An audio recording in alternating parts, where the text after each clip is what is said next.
आज संपूर्ण महाराष्ट्रामध्ये मतदान आहे, त्याचप्रमाणे संभाजीनगरमध्ये पण आहे आणि माझं मतदान हे खडकेश्वर या भागात आहे आणि इकडे आज मी माझं मतदान या म्युन्सिपल लायब्ररीच्या बूथवर केलेलं आहे.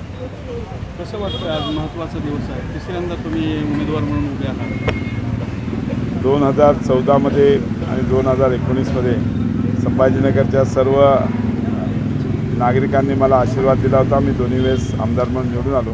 पुन्हा एकदा 24मध्ये पण मी 10 वर्षात या शहराच्या विकासाच्या कामासाठी काम केलेलं आहे आणि अनेक प्रश्न ह्या शहराचे मिटवण्याचा प्रयत्न केला आणि त्याच्यात यशस्वी झालेलो आहे. त्याच्यामुळे मला नक्कीच खात्री आहे की संभाजीनगरचे नागरिक मला पुन्हा एकदा 24मध्ये आशीर्वाद देऊन निवडून देतील.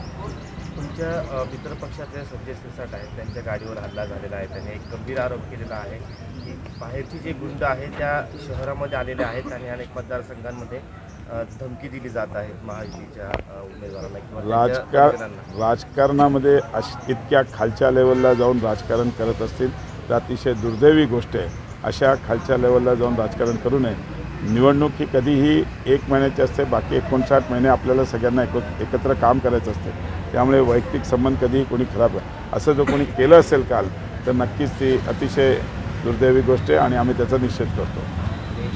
यांनी असा एक आरोप केला आहे की महायुतीकडून पैशाची उधळण केली जात आहे, पैशाचा पाऊस पाडला जात आहे. असं आहे, काल पण असे आरोप झाले होते पण नंतर ते सिद्ध होऊ शकले नाही. माझ्या मते हे बघा, महायुती म्हणजे आम्ही काय विशेष काय आम्ही केलेल्या कामाची पावती म्हणून आम्हाला लोक आणि आमच्या लाडक्या भगिनी आमच्या सर्व बरोबर आहेत. त्याच्यामुळे आम्हाला काळजी करायची गरज नाही, आम्हाला या सगळ्या गोष्टी करायची गरज नाही. Thank you sir.